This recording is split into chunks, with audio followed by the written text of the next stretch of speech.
Assalamualaikum warahmatullahi wabarakatuh. Salam sukses dan salam santun untuk petani walet dimanapun berada. Sebelumnya terima kasih kepada teman-teman yang sudah subscribe dan like beserta komen. Semoga kita diberikan kesehatan dan umur yang panjang dan rezeki yang berlimpah. Amin amin ya robbal alamin. Di sini saya memberikan informasi kepada teman-teman walet pemula. Yang saya sampaikan di sini bisa salah dan bisa juga benar, tergantung kepada teman-teman yang menilainya. Jika ada yang salah dalam penyampaian saya ini, saya minta maaf. Apapun yang saya kasih tahu di sini ya seperti itu yang saya tahu ya teman-teman, karena saya ingin berbagi. Apa salahnya saya berbicara di sini? Masalah teman-teman menerimanya dan tidaknya ya itu tergantung sama teman-teman. Semoga kita bisa sukses bersama ya teman-teman. Kalau rezeki itu tidak akan kemana, insya Allah. Di sini yang mau saya sampaikan teman-teman, bagi gedung yang suhunya tinggi. Jika gedung yang tinggi suhunya, biasanya banyak faktor ya membuat kita galau. Kenapa saya bilang faktor kegalauan kita? Ya seperti ini teman-teman. Memang bukan dalam arti burung tidak menginap di suhunya tinggi, menginap burung di dalam gedung kita, tetapi ada hambatannya teman-teman, kayak lamban ya. Kalau suhunya dan kelembapannya kalau tidak sesuai ya, itu kayak lamban teman-teman. Teman-teman bisa nanti melihat responnya di saat cuaca mendung teman-teman. Kalau respon di cuaca mendung itu biasanya walet suka itu respon di depan LMB.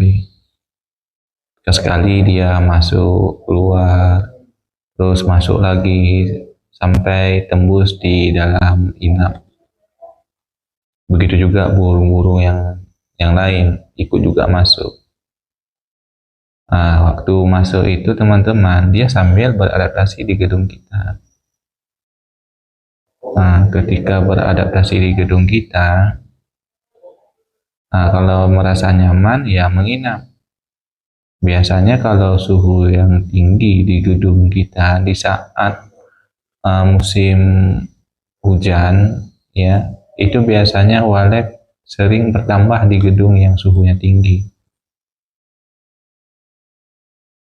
Kebiasaan seperti itu yang saya dapatkan. Suhunya tinggi di saat musim hujan saja banyak respon burung dan burung bertambah menginap di dalam gedung itu. Tetapi di saat musim kemarau tiba, itu satu-satu burung itu nggak akan pulang. Yang menginap di sana yang memang sudah memang menginap, tidak buat sarang sesuai dengan kenyamanan dia. Kan burung walet itu kan tidak sama. Ada yang suka di suhu yang tinggi masih aman ya kan, ada yang waletnya yang tidak mampu di tempat suhunya tinggi. Di saat itu burung yang masuk di dalam gedung kita di saat musim hujan itu kan di dalam RWW kita kan suhunya tidak tinggi teman-teman ya, kelembapannya dapat, suhunya juga dapat, itu di saat cuaca mendung. Tetapi di saat musim kemarau tiba, nah itu lain lagi ceritanya di dalam gedung kita ya kan, bisa panas, suhunya naik, dan bisa juga kelembapan berkurang ya. Begini teman-teman, Kalau teman-teman nanti melihat burungnya bertambah di saat musim hujan ataupun musim mendung, ya di saat musim hujan misalnya teman-teman, itu burung yang di dalam gedung kita itu bertambah. Artinya bertambah karena suhunya pas, kelembapan juga pas. Tapi nanti jangan heran ya teman-teman kalau ada burung yang tidak sesuai lagi dalam hitungan kita ketika kita hitung di saat musim kemarau. Karena burung yang pernah menginap di tempat kita itu di saat musim hujan, suasana dalam gedung kita suhunya masih stabil, kelembapan juga stabil teman-teman. Dia menginap. Waktu kita hitung waktu musim mendung itu, burung masuk di dalam gedung kita kadang melebihi daripada burung yang menginap selama musim kemarau. Tetapi waktu udah musim kemarau tiba, yang menginap di saat musim hujan itu ada yang kabur teman-teman. Karena kenapa ya kabur? Karena tidak suka tadi dengan suhu yang di dalam gedung kita, suhu dan kelembapan.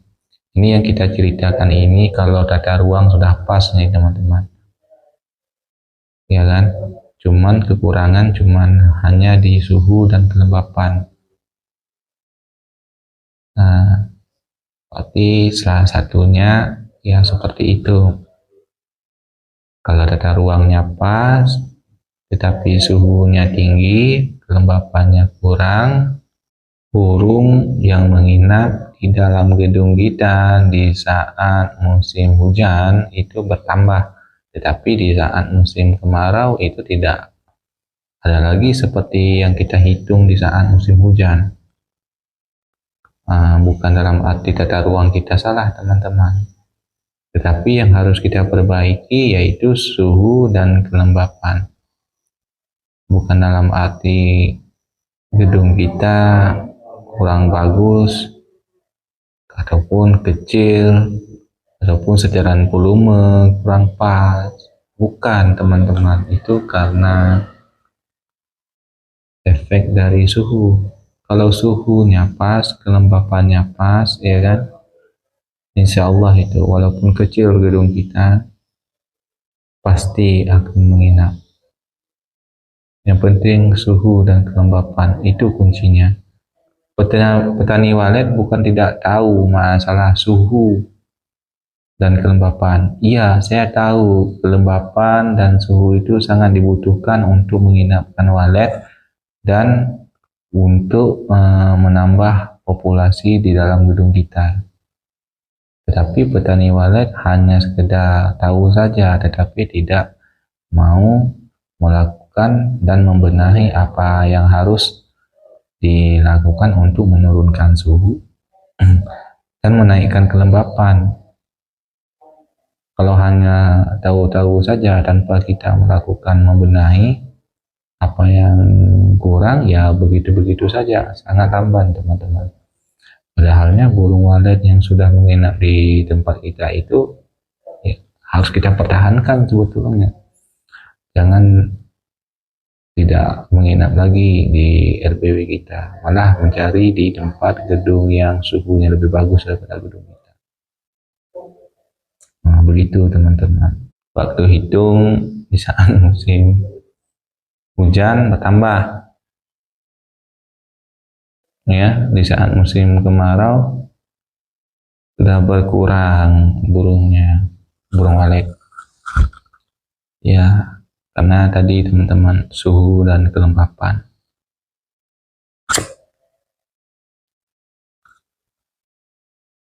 Terus gimana cara, kemarin itu ada yang bertanya tentang menaikkan kelembapan di dalam gedung ya. Apakah efektif menggunakan kipas angin di dalam gedung walet? kita arahkan ke dalam baskom. Itu maksudnya dari teman kita. Kalau kipas angin itu ditaruh di dalam gedung, kita arahkan ke baskom, itu tujuannya untuk menaikkan kelembapan di dalam gedung kita. Nah, bagi teman-teman yang ingin melakukan hal seperti itu, saran saya jangan melakukan seperti itu, teman-teman. Kalau ingin menghembuskan air di baskom itu, teman-teman cukup letakkan baskom di bawah pipa paralon, biar udara yang masuk di pipa ventilasi itu, ya kan, udara yang masuk yang di pipa paralon itu akan menguap. Berbeda kita letakkan di samping paralon. Biasanya kalau baskom yang kita letakkan di bawah pipa paralon itu, cepat habisnya air yang kita masuk ke baskom itu, karena udara yang masuk menghembus di air itu sehingga mengeluarkan uap. Berbeda yang tidak langsung kita taruh di bawah pipa paralon, lebih cepat yang di bawah paralon itu daripada di samping paralon itu. Nah, maka saran saya, daripada mau pakai kipas, lebih baik taruh aja di bawah pipa paralon di dalam gedung kita baskomnya. Nah, kipas angin itu nggak usah. Terus masalah menaikkan kelembapan tadi, kalau misalnya teman-teman membuat baskom, ya diusahakan pipa ventilasinya ditutup sebagian, teman-teman. Jangan dibuat terlalu banyak. Kalau terlalu banyak juga, otomatis kelembapannya nggak akan dapat, karena udara yang masuk berlebihan, habis itu yang keluar juga begitu, teman-teman. Akhirnya kelembapan yang di dalam gedung kita itu tidak bisa lama di situ, teman-teman, ya kan. Nah, berarti kalau pipa itu terbuka, maka kelembapan yang di dalam gedung kita itu terbawa oleh angin yang masuk di dalam gedung kita tersebut, sehingga keluar juga yang dikeluarkan uap oleh air tersebut.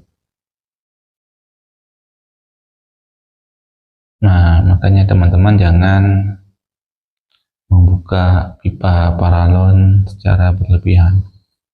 Pakai pipa paralon 3 saja.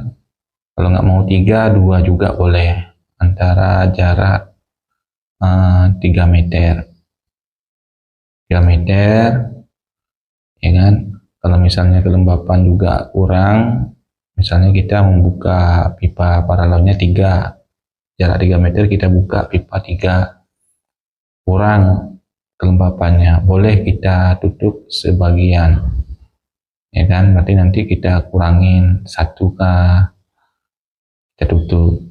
Terus kita lihat lagi, kita cek naik tidak suhunya, naik enggak, kita cek ya, kita cek naik enggak kelembapannya. Setelah kita tutup 1 pipa paralon di antara 3 tadi masih juga kurang, nanti teman-teman bisa mau menambahkan baskom lagi. Kalau sudah dapat 87, 88 sampai 90, misalnya paling rendahnya 86 lah, ya kan. Nah, yang bagusnya ya standarnya 89, ya kan. Itu masih aman untuk serif dan walet.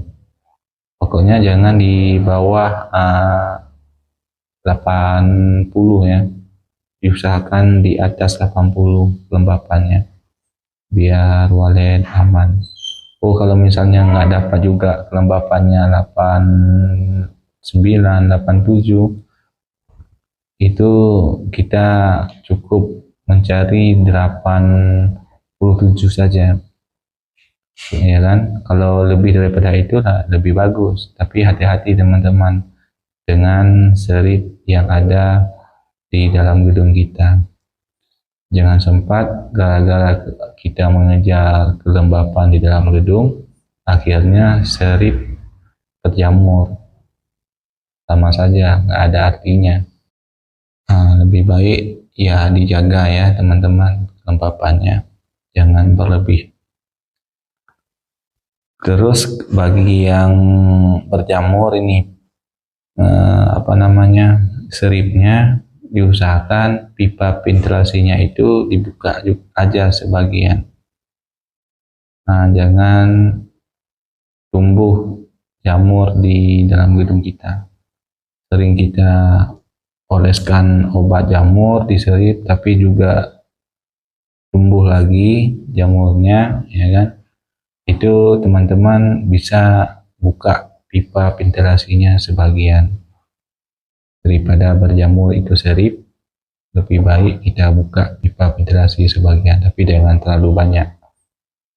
Kalau misalnya kita buka 3, buat aja 4. Coba buka pipa ventilasinya ya teman-teman, supaya jangan ada nanti makin bertambah jamurnya di serip. Daripada nanti kita mengejar kelembapan, ya kan, tiba-tiba seripnya berjamur. Lebih baik kita ambil jalan sedang aja. Yang penting udah mencapai 87, udah cukup. Daripada nanti kalau di atas itu berjamur, ngeri-ngeri juga teman-teman. Kasihan nanti teman-teman, serip berjamur, artinya sama saja walet nggak mau menginap di tempat serip berjamur itu. Terus ini lagi teman-teman yang bertanya tentang kenapa walet belum saatnya bertelur, udah bertelur, terus jatuh lagi telurnya, sarangnya kecil. Sebenarnya itu penyebab dari ini teman-teman. Kalau menurut saya itu banyak sebabnya. Kalau telur jatuh itu karena ini itu bisa jadi karena dianggapnya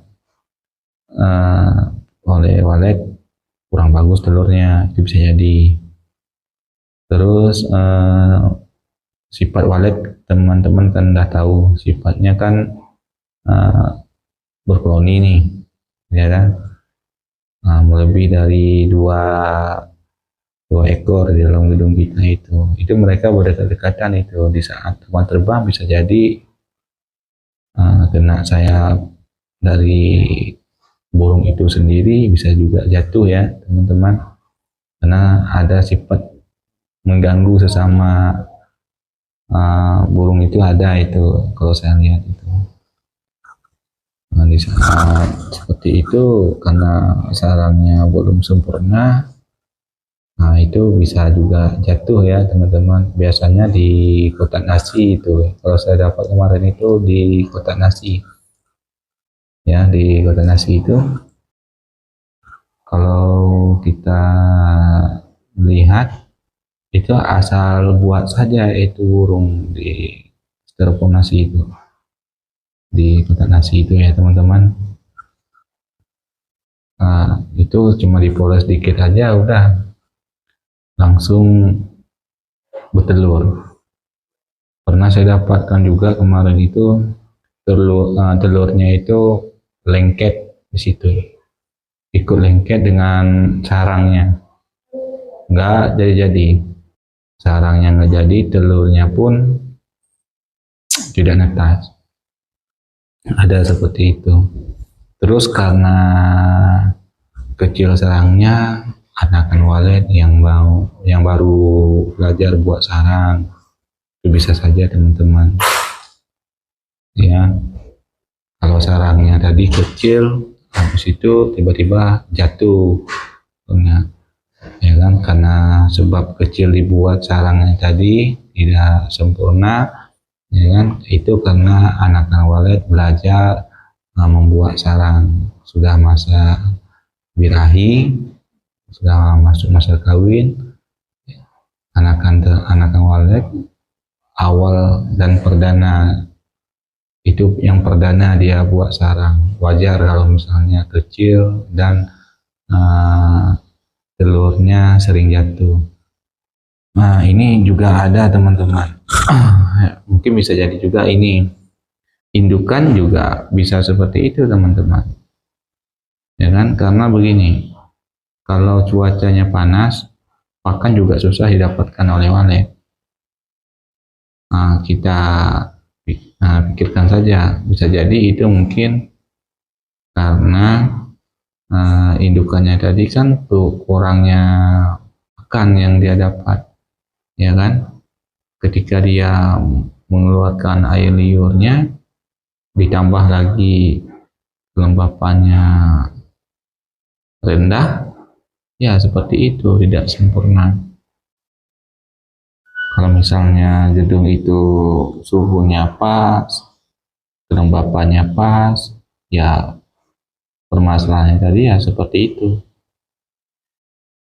Tapi kalau misalnya suhunya tidak stabil, kelembapannya kurang stabil, ya salah satunya sarangnya kecil teman-teman. Nah, biasanya yang sering terjadi itu karena kelembapan, suhu itu biasanya kecil itu.